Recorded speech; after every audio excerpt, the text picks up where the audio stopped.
eles têm um hábito. Isso aí que você está vendo é o Shabat. O que é o Shabat? Então, sexta-feira, a partir das 6 da tarde, eles param tudo.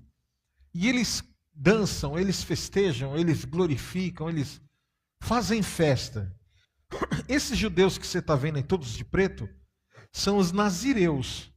Esses judeus, o Estado de Israel, sustentam eles para que eles cuidem da parte espiritual de todo Israel.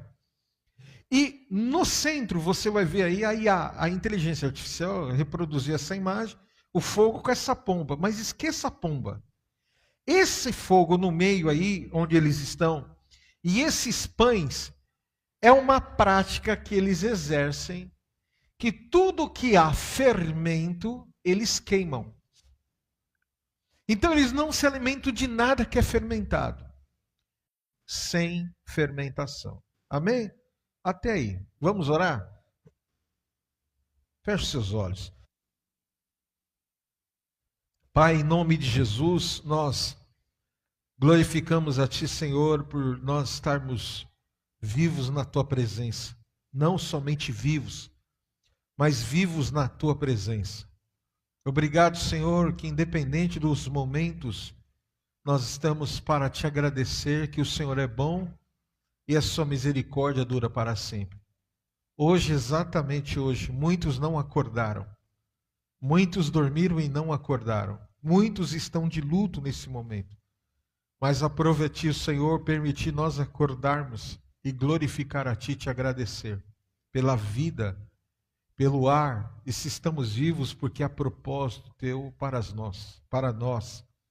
Usa a nossa vida agora, Senhor, e que nós tenhamos esse entendimento do que esta palavra que nós acabamos de ler, que nós possamos ter esse entendimento de tirarmos os fermentos e entendermos, ó Deus, o sentido da Tua palavra que nós devemos viver. Fala conosco e a Ti daremos toda a honra e toda a glória em nome de Jesus. Amém?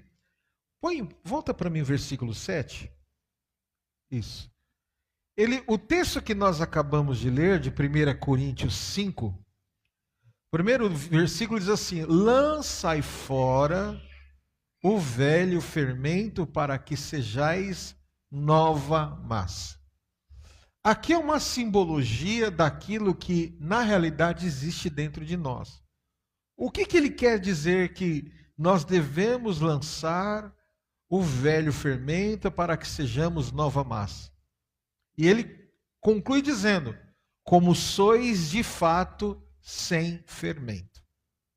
Pois também Cristo nosso Senhor, pois também Cristo nosso Cordeiro Pascal foi imolado. Aí você pega a parte A, fala que nós devemos lançar fora o fermento, para que nós sejamos nova massa, como sois de fato sem fermento. O que quer dizer isso aqui? Está dizendo de um novo nascimento, está dizendo de uma nova condição, que não vivo eu, mas Cristo vive em mim. As coisas velhas se passaram e tudo se fez novo. E aí ele conclui, para você entender a parte B, é exatamente isso. Quando você é nova criatura, você entende como também Cristo, nosso Cordeiro Pascal, foi imolado. Então Cristo morreu na cruz para que os nossos pecados sejam perdoados. Então Deus, através da sua palavra no livro de Coríntios, está dizendo isso, que nós devemos considerar aquilo que foi efetuado em nós. O que foi efetuado em nós? A marca de um novo nascimento. E a marca de um novo nascimento quer dizer que o velho que se passou, o velho que está para trás, que ficou para trás, é o fermento, que são as velhas práticas ou os costumes do velho homem, aquilo que você tinha como a sua natureza humana sem ser transformada. Aí no versículo 8, ele continua dizendo: por isso celebremos a festa não com o velho fermento. Então ele está dizendo que nós devemos celebrar a ressurreição de Cristo, aquilo que ocorreu dentro de nós, não com o fermento da maldade. Então, o homem, na sua natureza, Cristo fala, que esses fermentos, como malícia, entre outras coisas mais, né, devem ser retiradas de nós, como ser humano, como maridos, como homem, como mulher, como igreja, como pessoas que servem a Deus. E ele fala, e sim, com os asmos, que é o pão sem fermento, da sinceridade. Então ele está dizendo que você tem que celebrar a festa da Páscoa com os asmos. O que é o asmo? O pão, que representa sinceridade e verdade. Então, quando nós lemos isso e vemos aquela imagem dos judeus, nós entendemos que a verdadeira Páscoa é que nós não devemos querer uma vida ou uma nova fase carregando dentro de nós as coisas velhas que ainda precisam serem tiradas. O primeiro texto que nós lemos fala exatamente isso. Devemos tirar, expurgar o velho fermento. Agora, 1 Coríntios, no capítulo 5 mesmo, no versículo 17, ele fala algo mais contundente, mais preciso, no mesmo capítulo, agora no versículo 17. Olha o que o texto fala. Não tem. 1 Coríntios 5, 17. Não tem. Então, anotei errado. Então, o que Deus está falando? Que nós devemos nos conectar com a realidade. Qual é a realidade? Se você é uma nova criatura, né? Então, eu acho que é 5:17, 5:7. Então, se você é uma nova criatura, não adianta querer mudança mantendo os mesmos hábitos do seu velho homem, pedindo a Deus muitas vezes uma nova vida, mas sem abrir mão daquilo que nos prende. Então, o conceito sobre Páscoa é esse: não adianta você vivermos uma nova fase carregando as mesmas coisas. Você já deve ter escutado várias vezes essa frase. Você quer ter resultados diferentes praticando as mesmas coisas. Não haverá. A verdadeira Páscoa, que ela acontece, não é centralizado num ovo, num chocolate, num segmento que alavanca vendas. A verdadeira Páscoa começa quando nós cumprimos aquilo que a Bíblia fala. É isso aí. O que está dizendo. E assim, se alguém está em Cristo, é nova criatura. As coisas antigas se passaram. O que é as coisas antigas? O velho fermento. E eis que se fizeram o quê? Novas. Então, nós devemos mostrar ao mundo, aos que nos cercam, ao ambiente que nós estamos convivendo, que a nossa vida, ela prega mais calado no nosso testemunho do que falando. E esse fermento velho que Jesus, a palavra está dizendo, é o que está dentro de nós, que nos definia quem nós éramos antes. Então, o fermento hoje, ele também simboliza algumas coisas. Lá na prática judaica, queimar o fermento, como nós vemos lá, é uma decisão de corte. Quando eles pegam todos os fermentos, tudo que é fabricado, que tem o processo de fermentação, eles queimam, eles estão dizendo que eles estão cortando. E quando nós vemos isso, nós chegamos a algumas conclusões. O fermento de hoje, para nós, os brasileiros, nós, os servos do Senhor, muitas vezes pode ser o quê? A desorganização na vida.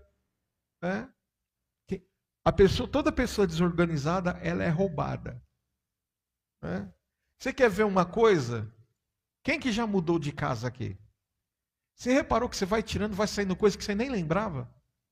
E sai coisa, e sai coisa, e sai coisa, e vai saindo, e vai saindo. Que você fica até assustado. Eu lembro quando nós mudávamos os prédios, a gente deixava 2, até 3 caçambas de tanto lixo que não precisava mais. Então o Senhor está falando, é tempo de organização na sua vida. Hábitos errados, o fermento quer dizer também hábitos errados que parecem pequenos.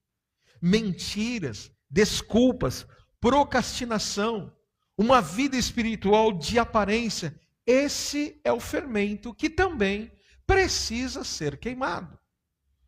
Enquanto você, eu, nós, protegemos os erros, nós vamos impedir do novo chegar em nós.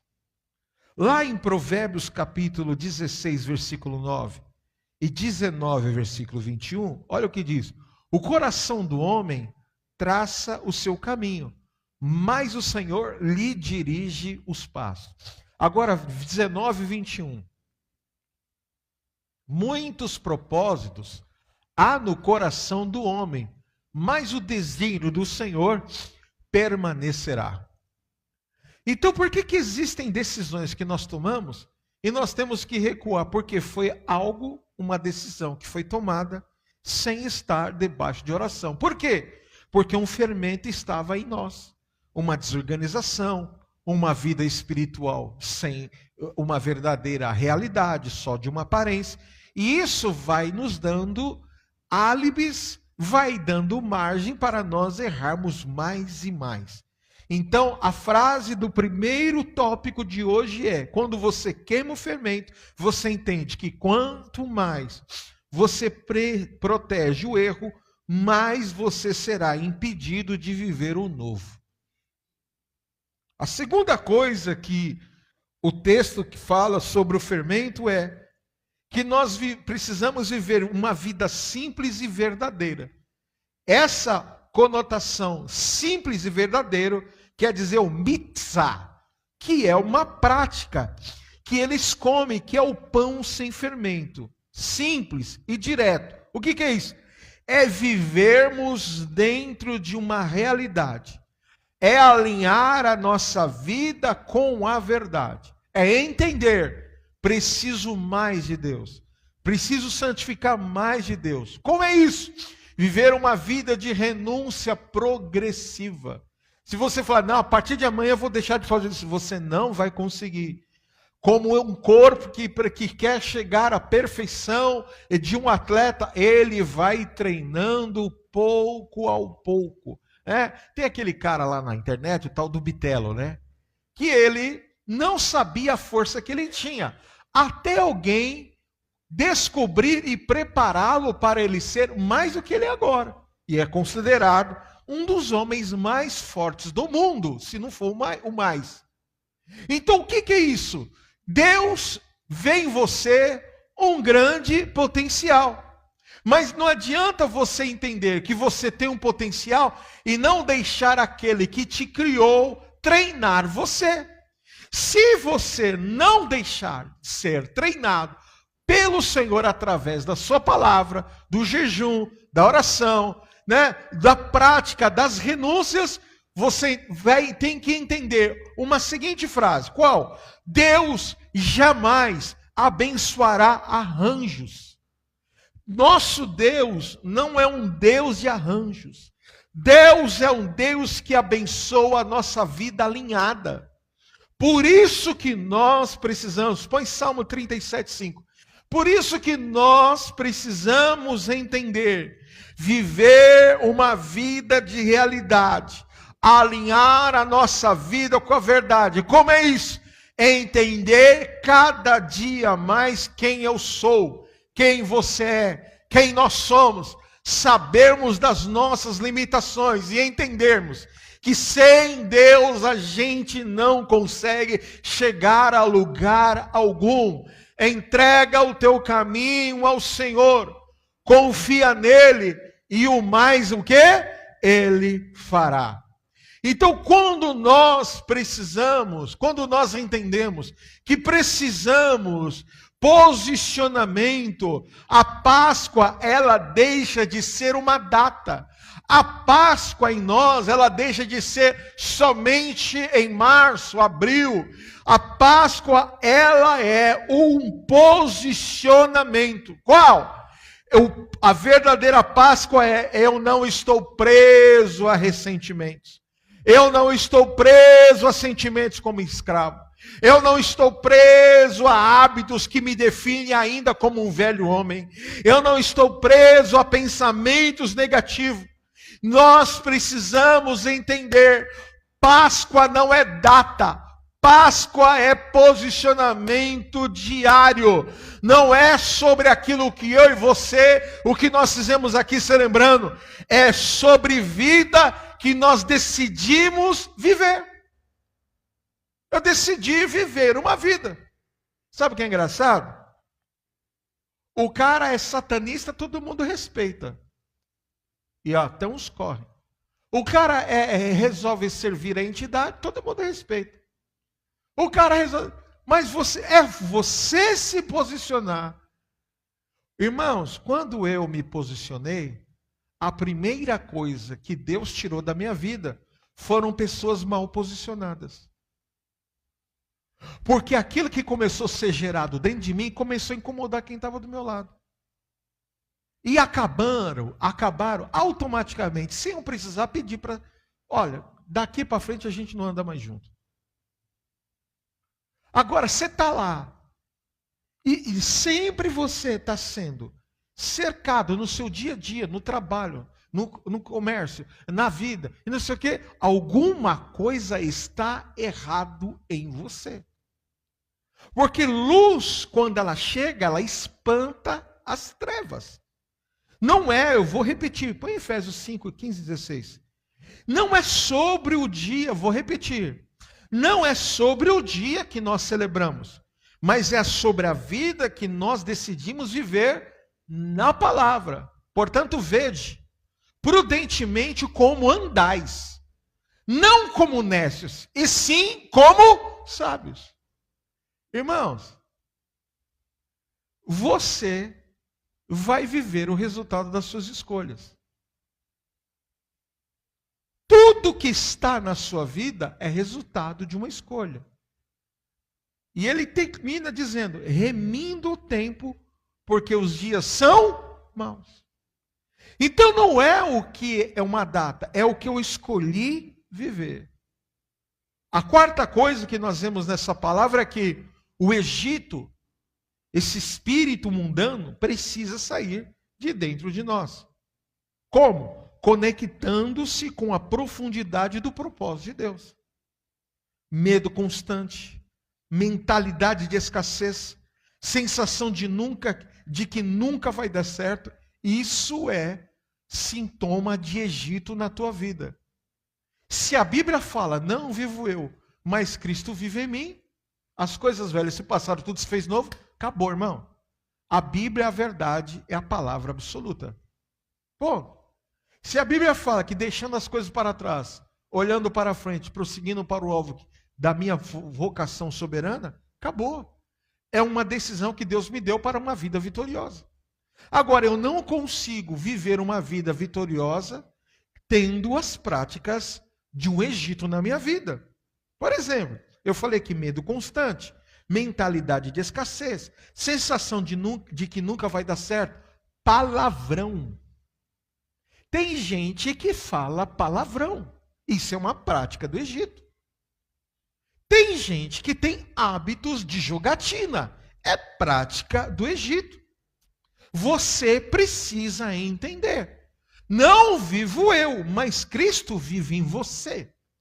Você precisa entender. O Espírito Santo de Deus tem ciúmes. Tem ciúmes. Tem ciúmes. Quando você entende isso, você entende que você pode sair do Egito, mas se o Egito não sair de você, nada vai mudar. Se o Egito não sair da nossa vida, nada vai mudar. Você precisa entender isso. Irmãos, enquanto eu falo, a graça de Deus está sobre a igreja. Amém? Nós estamos vivendo no tempo da graça. Mas vai chegar uma hora que essa graça será retirada da terra. O que é a graça? O Espírito Santo. Na hora que isso sair da terra, acabou. Se você que lê a Bíblia não entende, vai ser como um livro qualquer. Porque o Espírito Santo será retirado da terra. E o anticristo vai se manifestar. E todo mundo já ouviu falar sobre isso daí. Então você precisa entender. A parábola das 10 virgens mostra o nível de entendimento e de relacionamento que elas tinham. As 5 nécias, as loucas, elas tinham um relacionamento terreno. Tinha algum problema? Não. Mas qual era o outro problema? Falta de foco. Esse é o grande. Agora, as 5 prudentes, qual era? Elas tinham um relacionamento entre elas, entre todas? Tinham. Mas qual era o foco das prudentes? Reino. Que, no entanto, quando as loucas, as imprudentes, foi acabando o seu óleo, elas foram as prudentes, pediram o quê? Reserva do óleo delas. Ela falou assim, nós não daremos, porque se o noivo chegar, pode faltar óleo na lamparina. E aí elas saem, as 5 imprudentes, saem do ambiente, daquilo que Deus havia dado como propósito para a preservação delas. Irmãos, existem lugares que Deus nos coloca que a gente vai ficar desconfortado. Mas a gente precisa entender que há um propósito naquele ambiente. Qual é o propósito? Primeiro, preservar você. Preservar, segundo, o seu casamento. Preservar, terceiro, a sua família. Preservar o teu futuro. Então, existem coisas, guarda, a vontade de Deus para você sempre vai te dar alguns desconfortos. Sempre. E esses desconfortos que Deus gera em nós, é um fermento que precisa ser queimado todos os dias. Hoje você pode estar me ouvindo e falando assim, não estou entendendo nada, mas amanhã você vai saber, houve um profeta entre nós. Porque tem coisas que Deus fala que para nós é parábolas, mas amanhã a ficha vai cair. O Egito precisa sair de dentro de nós. Se você pode sair do Egito, já viu aquela coisa? Era do bairro tal, mas o bairro não saiu dele. É essa aqui. Você precisa entender, se o Egito não sair de você, nada vai mudar. Você não vai ter alegria de salvação. Você não vai ter alegria em cantar. Você não vai ter alegria em vir para a igreja. Você não vai ter alegria em estar casado. Você não vai ter alegria com nada. Por quê? Há um Egito lutando contra a tua natureza espiritual. Então o problema não está no ambiente onde eu estou. É sim daquilo que está lutando contra mim, para me tirar de um propósito, de um ambiente, que quando o noivo chegar e eu estiver fora, a porta fecha e eu fico do lado de fora. Guarda isso.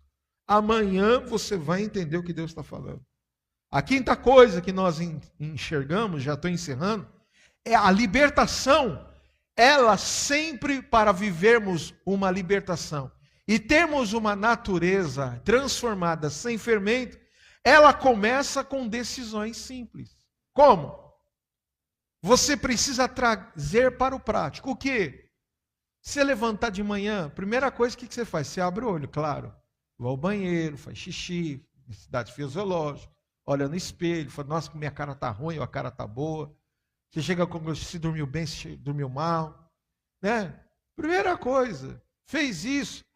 Os primeiros 5 minutos depois que você levantou, agradeça a Deus a vida. Vocês viram aí, agora, esse final de semana, o que aconteceu? O cara lá, dentro da casa dele, enche a cara de cachaça, pega o carro, desce desgovernadamente e entra dentro de uma garagem e mata 2 crianças. Quem viu essa reportagem aí? Todos viram.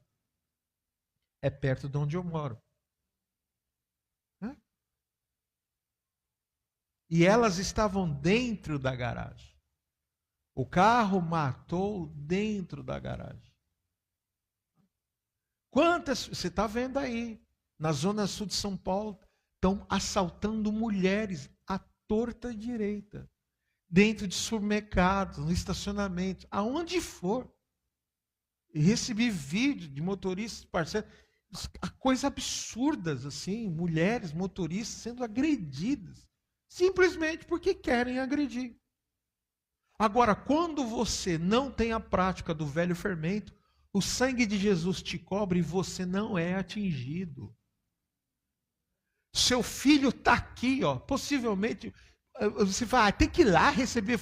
Seu filho está na sala de aula, mas aquelas duas crianças estão sendo transportadas por Nordeste para serem sepultadas. O seu filho está aqui e você não está de luto, porque tua casa está debaixo da cobertura do sangue do Cordeiro. E aquelas crianças tinham acabado de chegar de um culto. Você precisa entender, traga para o prático, não deixa o seu marido, a tua esposa sair, o seu filho. Ora, abençoa e traga o reino de Deus, traga a prática sem fermento. Vai lá mais um dia, vamos ver como é que vai ser seu dia. Não fala isso. Eu quero ver, só Deus para ter misericórdia. Não fala isso. Levanta a mão e agradeça. Obrigado pelo dia. Aleluia. Grandes mudanças começam com decisões pequenas e constantes. Traga para o prático devocional. Organize a sua vida espiritual. Mude os teus hábitos. Ajusta as tuas atitudes.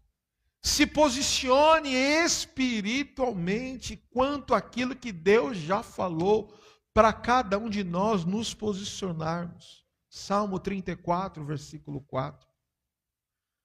Olha o que diz o texto, já estou terminando. Busquei o Senhor e Ele me acolheu. Livrou-me de todos os meus temores. 41, Isaías 41. Versículo 10. Olha o que diz agora Isaías. Não temas, eu sou contigo. Não te assombres, porque sou teu Deus. Eu te fortaleço, te ajudo, te sustento com a minha destra fiel. Agora Filipenses 4, 6 e 7.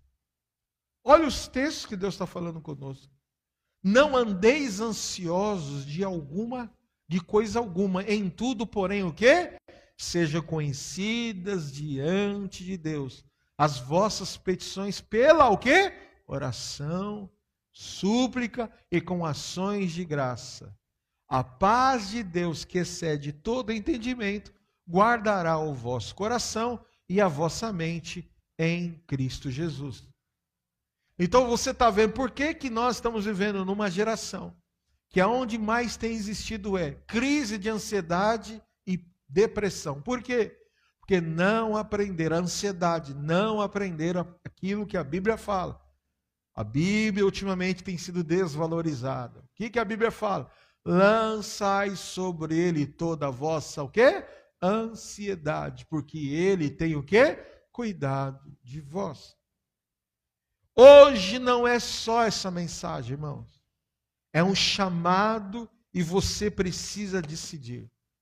Ou nós queimamos o fermento, ou continuaremos a viver do mesmo jeito. O que você precisa cortar hoje? O que você precisa organizar? O que você precisa queimar? O que você precisa decidir?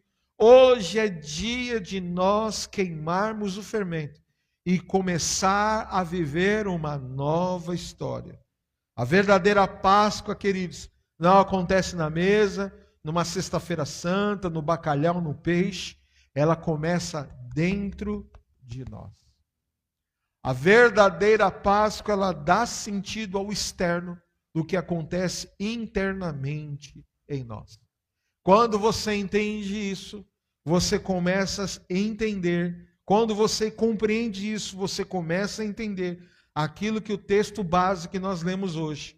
Tire, expurgue o fermento velho, para que sejais massa nova, assim como sem fermento, porque Cristo, nossa Páscoa, já foi sacrificado. Então eu não tenho motivo, se eu tenho alguém que morreu na cruz por mim, se entregou em meu lugar, por causa do sangue dele, remiu todos os meus pecados, não há o porquê eu ter ainda a prática do velho fermento na minha vida. Por isso que ele está dizendo: expurgai o fermento velho, para que sejais massa nova, como sois sem fermento. Como é isso? Não vivo eu, mas Cristo vive em mim. Que nessa noite de celebração de Santa Ceia, que nessa noite, nesse dia de celebração da morte e a ressurreição de Cristo, você possa entender realmente o verdadeiro significado de uma morte de cruz. O único que morreu e derramou o seu sangue e a remissão dos nossos pecados, ele se chama Jesus Cristo de Nazaré. Então não adianta você querer viver uma nova fase carregando as mesmas coisas velhas. Quando você muda dentro de si, todo o seu ambiente externo ele é transformado. Muda tudo. Muda a geografia, muda conexões, muda tudo. Ah, cansei, fulano de tal não é mais o mesmo. Ele era tão legal, o papo dele era tão bom, tá tão, sei lá, tá muito assim, tá muito assado. Acho que tá muito crente pro meu gosto. A pessoa se afasta. Por quê? Porque você entendeu o verdadeiro sentido da queima do fermento da sua vida. Quando você entende isso, acabou, irmãos. As novas conexões vão te levar aonde você precisa chegar. As novas conexões vão trazer sobre a tua vida aquilo que o Espírito de Deus quer gerar em você, como promessa, como cumprimento. Quem crê nisso, em nome de Jesus, que Deus te abençoe com essa palavra nesta noite. Vamos ficar de pé, que eu quero orar por você.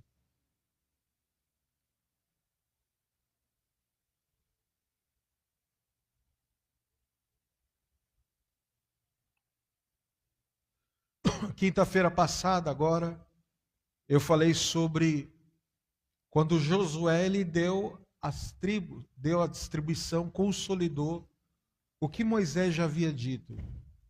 E ele, Josué, era um homem da tribo de Efraim. Ele era um efraimita.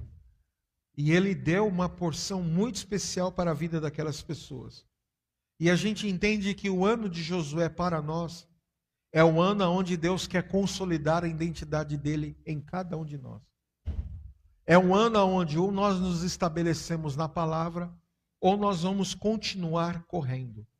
Ou nós assumimos quem nós somos em Deus, ou nós continuaremos a ter o fermento na nossa vida, as mágoas, as decepções, aquilo que nos prende todos os dias. E o Senhor está nos dizendo que eles queimaram o fermento, aquela imagem mostra, põe lá de novo, Mateus. Eles queimaram o fermento no fogo. Eles queimaram o fermento naquilo que só o fogo, só aquele ambiente, só aquele dispositivo poderia vencer. E hoje o Senhor está falando para você, uma vida sem altar sempre vai precisar de validação. Uma vida sem altar sempre vai precisar de um elogio, de uma conversa superficial para se sustentar. Queima o fermento hoje da tua vida. Estabeleça. Você vai viver o que nunca viveu. Mas você também não pode viver o que nunca construiu. Quer colheita? Você precisa cortar hoje. Cortar o quê? O fermento na sua vida. Fruto sem raiz é uma promessa com dor. Você precisa entender. Queime os fermentos na sua vida. Guarda isso que Deus está falando com você. Tudo que você evita hoje, amanhã vai te dominar. Será mais forte que você. Josué, ele se tornou não uma tribo, se tornou uma referência de identidade. Se você entender isso na sua vida, o mal não te tocará. Praga alguma chegará na tua tenda.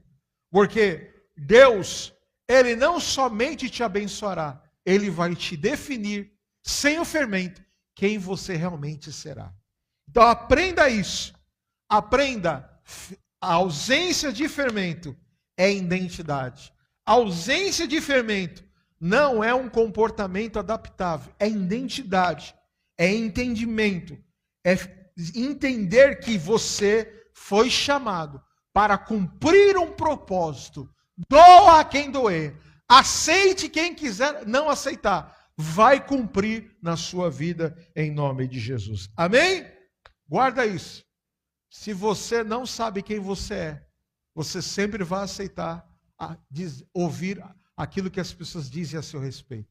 Aprenda, tira o fermento e você descobrirá a sua identidade. Pai, em nome de Jesus, eu oro pela tua igreja e que nesta noite de Páscoa nós descubramos o verdadeiro sentido da Páscoa.